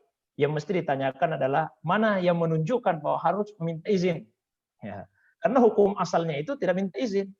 Jadi ketika dikatakan mesti minta izin atau mesti memberitahu, maka harus ada dalil yang menunjukkan hal tersebut. Dan tidak ada yang menunjukkan bahwa seorang laki-laki yang sudah punya istri kalau ingin menikah lagi harus minta izin atau sekedar memberitahu kepada istri. Tidak ada kewajiban untuk itu. Para sahabat pun banyak yang menikah tanpa memberitahu pada istrinya. Bahkan Nabi pun ketika menikahi beberapa istrinya tidak minta izin dan tidak memberitahu lebih dulu kepada istri-istri yang sebelumnya. Maka itu hukumnya boleh. Tapi ada namanya makarimal akhlak, kemuliaan akhlak. Jika dirasakan bahwa apabila dia tidak memberitahu kepada istrinya akan muncul perselisihan di kemudian hari, maka tentu akan lebih baik jika laki-laki itu memberitahu dulu kepada istrinya jika dirasakan, dan sampaikanlah itu dengan lemah lembut sehingga istri tidak terlalu marah. Kalau kemarahan pasti ada, tapi bagaimana supaya tidak terlalu marah? Bagaimanapun juga yang namanya kemarahan itu akan ada, tapi insya Allah kemarahan itu akan ada juga batasnya. Ya, insya Allah tidak akan marah seterusnya dan selamanya. Itu untuk bagian yang pertama ya. Nah, sekarang bagian yang kedua. Ketika istri pertama tahu terjadi pertengkaran dan akhirnya memutuskan untuk bercerai. Nah, ini mirip pertanyaan sebelumnya. Saya sampaikan begini, kalau istri marah hanya semata-mata karena suaminya sudah menikah lagi, maka itu sesungguhnya tidak boleh dijadikan alasan untuk meminta bercerai. Tidak cukup dijadikan alasan hanya karena suaminya menikah lagi. Kecuali kalau setelah menikah lagi suaminya berubah menjadi zalim. Hak-haknya sebagai istri tidak dipenuhi. Maka pada saat itu boleh dia meminta untuk bercerai. Jadi lihat dulu alasan minta perceraian ini karena apa. Hanya karena suami poligami tidak cukup dijadikan alasan. Tapi kalau setelah poligami suaminya bersikap tidak adil, maka itu cukup dijadikan alasan untuk meminta perceraian. Barangkali itu, wallahu a'lam bishawab. Baik Ustaz, sepertinya pertanyaan terakhir Ustaz ini yang masuk lewat chat. Kenyataannya Ustaz di masyarakat bahwa jika seorang suami sudah berkecukupan atau berlebihan harta, biasanya cenderung menikah lagi Ustaz atau poligami. Bagaimana itu Ustaz? Baik, sebetulnya begini. Kalau menurut para ilmuwan ya, ini menurut para ilmuwan. Saya kutip ini di Tafsir Al-Misbah. Jadi menurut para ilmuwan, memang kecenderungan laki-laki itu poligami, kecenderungan laki-laki. Sementara kecenderungan perempuan itu monogami. Itu dari segi kecenderungan. Jadi kalau misalnya ada laki-laki yang ingin untuk punya istri lebih dari satu, ya memang kecenderungannya begitu. Yang luar biasa itu kalau ada seorang laki-laki punya satu istri dan dia setia kepada satu istrinya. Itu luar biasa. Karena itu artinya dia mampu menundukkan kecenderungannya, misalnya karena khawatir tidak bisa adil jika ia berpoligami, maka itu luar biasa. Nah, maka ini bukan persoalan kecukupan harta semata-mata. Memang ini kecenderungan dari laki-laki yang Allah tanamkan dalam diri kita, cenderung untuk menikah lebih dari satu kali. Hanya ada yang terang-terangan, ada yang memenuhi kecenderungannya itu dengan cara yang baik-baik, ada yang sembunyi-sembunyi, dan macam-macam fenomena yang lainnya. Jadi hemat saya, bukan semata-mata karena kecukupan harta, tapi itu lebih pada kecenderungan yang memang tertanam pada diri laki-laki tersebut. Tinggal kita arahkan kecenderungan hati itu supaya tidak melanggar, tidak bertentangan dengan syariat agama. Kalau memang Anda punya kemampuan dan insya Allah menduga kuat, bisa adil, silahkan laksanakanlah syariat ini. Tapi jika sudah ragu sejak awal tidak akan bisa adil, ya dan seterusnya, maka lebih baik mencukupkan diri pada satu istri saja. Dan dua-duanya adalah satu keutamaan. Barangkali itu. Wallahu a'lam bishawab. Baik, Jazakallah khair. Barangkali itulah ahbab sekalian pertanyaan dari ahbab yang masuk lewat kolom chat.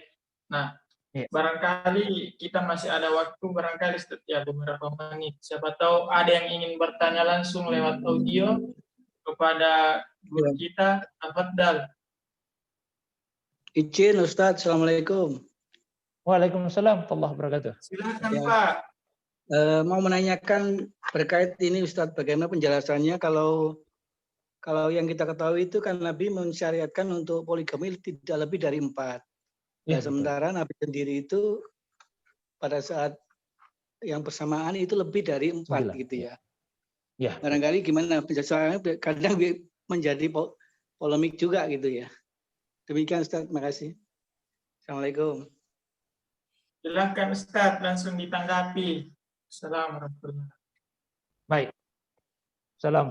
Ya, baik. Meskipun suaranya bagian akhir tidak terlalu saya dengar, tapi mudah-mudahan saya tidak salah tangkap ya substansi pertanyaannya. Jadi yang saya pahami tadi dari yang ditanyakan, bahwa di dalam Al-Quran dan kemudian melalui penjelasan secara qaul, sabda Nabi SAW, batas maksimal istri yang dibolehkan seorang laki-laki muslim itu adalah 4. Tidak boleh lebih dari 4 dalam satu masa. Lalu ditanyakan bagaimana dengan praktek yang dilakukan oleh Nabi sendiri. Beliau pernah punya istri 9 dalam satu masa. Inilah yang disebut dengan khususia Nabi SAW. Jadi ada hal-hal tertentu yang menjadi khususia, hanya berlaku khusus untuk Nabi saja. Ada yang boleh untuk Nabi, umatnya tidak boleh. Tapi sebaliknya juga ada. Sebaliknya juga ada. Ada yang tidak boleh untuk Nabi, tapi kita umatnya malah boleh. Jadi jangan hanya dilihat satu sisi, kok Nabi boleh, kita tidak boleh. Ada juga yang sebaliknya, tidak boleh untuk Nabi, tapi kita malah boleh. Contoh, ya, yang tidak boleh untuk Nabi kita boleh. Nabi itu tidak boleh menerima sedekah. Nabi tidak boleh terima sedekah. Kita umatnya boleh terima. Rasulullah SAW dalam hadis itu pernah bersabda, nahnu naqbalul hadiyah wala naqbalus sedekah. Kami ini menerima hadiah tapi tidak menerima sedekah. Jadi kalau hadiah Nabi terima, kalau sedekah Nabi tidak terima. Kan ada bedanya ya, hadiah dengan sedekah. Contoh yang simpel lah. Kalau misalnya ada yang pulang dari umrah, lalu kemudian dia bagi-bagi tasbih, dan itu hadiah atau sedekah. Tentu kita sepakat, oh itu hadiah. Bandingkan misalnya kalau ada seseorang yang mengadakan perjalanan, lalu kemudian di pinggir jalan dia melihat ada, mohon maaf, peminta-minta, ada pengemis, lalu dia kasih. Itu hadiah atau sedekah? Tentu kita sepakat ya bahwa itu adalah sedekah. Jadi beda itu hadiah dengan sedekah. Nabi itu terima hadiah, tapi sedekah beliau tidak terima. Nah, kita umatnya boleh terima. Nah, kebalikannya dengan poligami ini, ya, dengan jumlah istri dalam poligami, Nabi tidak ada batasannya, kita dibatasi sampai 4 saja. Itu khususnya Rasulullah SAW. Dan perlu dipahami bahwa apa yang terjadi dengan Nabi itu banyak hikmahnya. Di antaranya satu, kita jadi tahu bagaimana meneladani Rasul. Dan kita ini ada yang punya istri lebih muda dari kita. Mungkin ada yang punya istri lebih tua. Ada yang punya istri gadis. Ada yang punya istri janda. Ada yang janda masih muda. Ada yang janda sudah tua. Dan itu semua ada pada istri-istri Nabi SAW. Jadi kita bisa mencontoh itu. Kalau yang misalnya istrinya lebih muda dari dirinya, contoh, bagaimana sikap Nabi terhadap Aisyah. Kalau ada yang punya istri lebih tua dari dia, contoh bagaimana cara Rasulullah memperlakukan Khadijah. Kalau ada yang punya istri janda yang sudah tua, contoh bagaimana cara Nabi SAW memperlakukan Sauda. Ada yang punya istri relatif masih muda misalnya, Hafsah tadi 19 tahun. Kita contoh. Itu di antara hikmahnya. Hikmah yang lain bahwa semua pernikahan yang dilakukan oleh Nabi SAW itu jauh dari syahwat. Jauh dari syahwat. Tapi semua ada hikmahnya. Nah, tujuan utamanya itu untuk dakwah, untuk syiar agama. Ada juga untuk meringankan beban dari istri-istri tersebut, dari perempuan-perempuan itu. Ada juga untuk menjaga hubungan persahabatan. Ada yang Rasulullah nikahi janda-janda yang suaminya meninggal dalam peperangan. Punya anak yang banyak. Dan para sahabat, mohon maaf dalam tanda kutip, tidak punya minat untuk menikahi mereka. Maka Nabi yang kemudian menikahinya. Ada juga misalnya Umar bin Khattab. Beliau punya anak Hafsah. Ketika suaminya meninggal, Umar tawarkan anaknya kepada Abu Bakar. Abu Bakar diam, tidak menjawab. Ditawarkan kepada Utsman, Utsman diam, tidak menjawab. Umar merasa jengkel, datang ke Nabi. Maka Nabi ingin kuatkan hati Umar. Kata Rasulullah, Allah akan menikahkan anakmu itu dengan laki-laki yang lebih baik daripada Abu Bakar dan Utsman.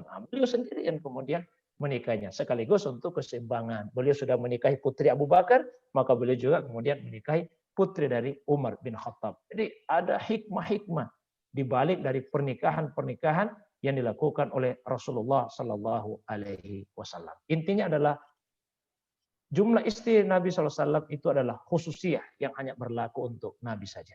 Wallahu a'lam bishawab. Baik Ustaz, jadi penjelasan dari Ustaz ya bahwa itu adalah sifat khusus yang Allah berikan kepada Rasulullah SAW. Ya. Nah, ini Ustaz, barangkali pertanyaan terakhir ini Ustaz, ada lagi yang Ya. masuk lewat chat. Masya Allah Ustaz, bagaimana dengan perasaan perempuan yang fitrahnya pasti tidak nyaman, suaminya poligami karena harus berbagi perhatian dan lain-lain. Bagaimana cara menata hati dan membersihkan hatinya walaupun sudah paham contoh tadi Ustaz. Baik. Jadi sebetulnya laki-laki perempuan itu harus saling memahami ya. Kadang-kadang masing-masing ada egoisnya. Seorang perempuan itu sering menanyakan seperti ini. Sebagai istri kami tidak merasa nyaman, suami ingin poligami. Tapi barangkali perempuan juga tidak memahami bahwa boleh jadi banyak juga laki-laki yang merasa tidak nyaman. Karena ingin poligami tapi istrinya tidak mengizinkan.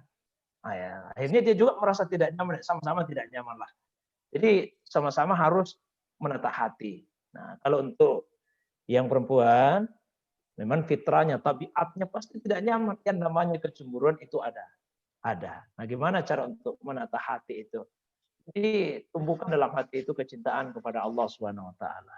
Kalau dalam hati sudah ada rasa cinta kepada Allah Subhanahu Wa Taala, maka insya Allah kecintaan kepada makhluk tidak akan menggeser rasa cinta kita kepada Allah Subhanahu Wa Taala tersebut. Perbanyak ibadah sehingga tidak terlalu fokus untuk memikirkan hanya kepada perasaan ke suami saja.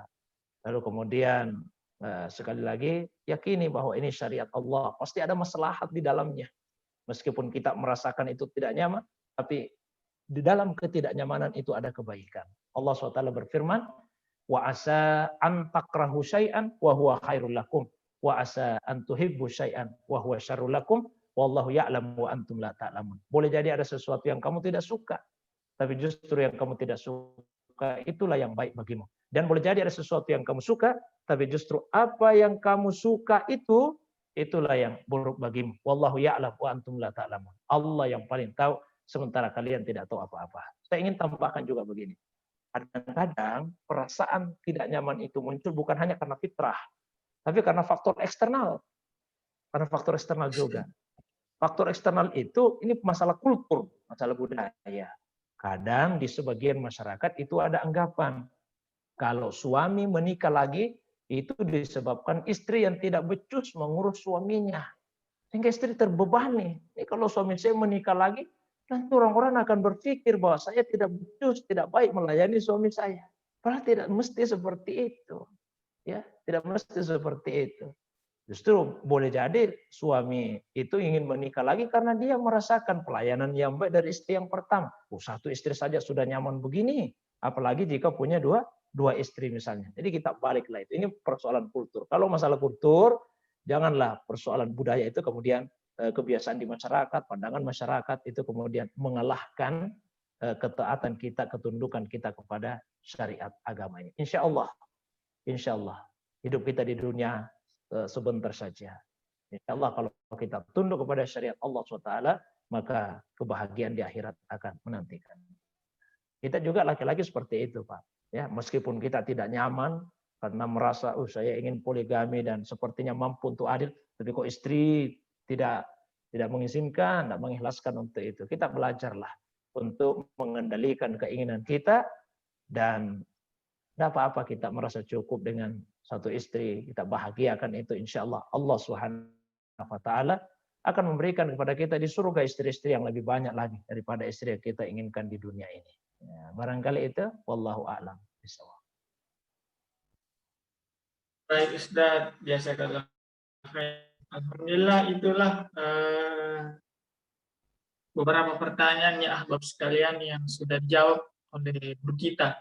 Nah, sekedar informasi Ustaz, peserta kita saat ini berada dari berbagai daerah di Indonesia Ustaz, dan ada juga yang izin tidak bisa bergabung karena ada kegiatan dan lain-lain. Seperti Ustaz, ada dari Bogor, ada dari Palembang, Sulbar Ustaz. Nah, baik ahbab sekalian, barangkali cukup sekian ya pada malam hari ini. Insya Allah kita lanjutkan lagi pekan depan dengan tema-tema yang lebih menarik lagi. Tentunya masih bersama guru kita Kiai Sa'id Nuhun. Namun barangkali Ustaz sebelum diakhiri, barangkali ada pesan-pesan Ustaz yang ingin disampaikan untuk kami semua. Tafadhal Ustaz. Baik. Jadi pesan saya kepada kita semua secara umum termasuk saya, bahwa keimanan yang sempurna itu adalah ketika kita mampu menundukkan, mengendalikan perasaan kita, hawa nafsu kita, keinginan kita, tunduk di bawah ketentuan syariat Allah Subhanahu wa Ta'ala.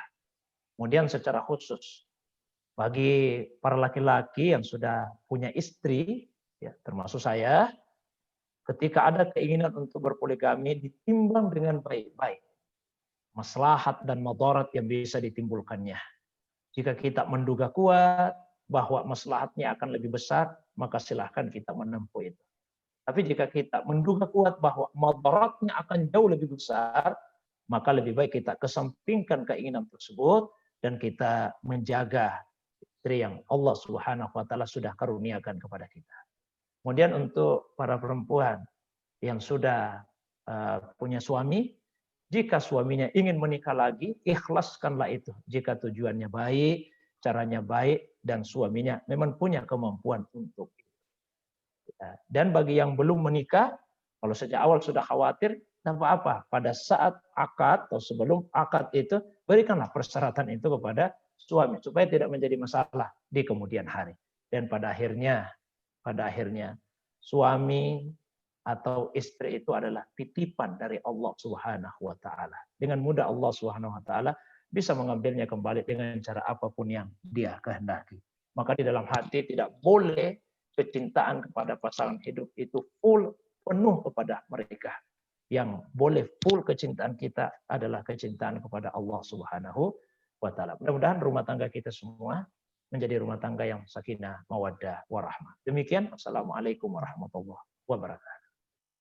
Waalaikumsalam warahmatullahi wabarakatuh. Baiklah ahbab sekalian, dengan berakhirnya pesan-pesan dari guru kita Kiai Sa'id Nuhun, maka alhamdulillah berakhir pula halqa kita pada malam hari ini. Ya, insya Allah mudah-mudahan kita masih pertemukan kembali pada kesempatan yang lain. Oh ya, saya sampaikan lagi materi-materinya bisa teman-teman simak kembali. Mudah-mudahan besok ya sudah bisa semua disimak di YouTube karena masih proses upload. Dan bagi teman-teman yang ingin mengikuti materi-materi Ustadz yang lainnya, kajian-kajian yang lainnya, bisa juga disaksikan di YouTube-nya Ustadz. Nama YouTube-nya di Facebook-nya Ustadz. Atas nama Syahrir Nuhun Ustadz ya, di Facebook-nya. Ada kajian-kajian yang biasanya live Ustadz ya di Facebook. Nah, teman-teman bisa juga simak di situ. Baik, cukup sekian. Insya Allah kita lanjutkan pekan depan. Kita akhiri dengan baca doa untuk majelis. Subhanakallahumma wa bihamdik, asyhadu an la ilaha illa anta, astaghfiruka wa atubu ilaik. Wassalamualaikum warahmatullahi wabarakatuh. Assalamualaikum warahmatullahi wabarakatuh. Terima kasih Ustaz. Sama ya. Baik Bapak Ibu. Saya pamit duluan ya. Sehat-sehat ya. Assalamualaikum warahmatullahi wabarakatuh. Assalamualaikum warahmatullahi wabarakatuh.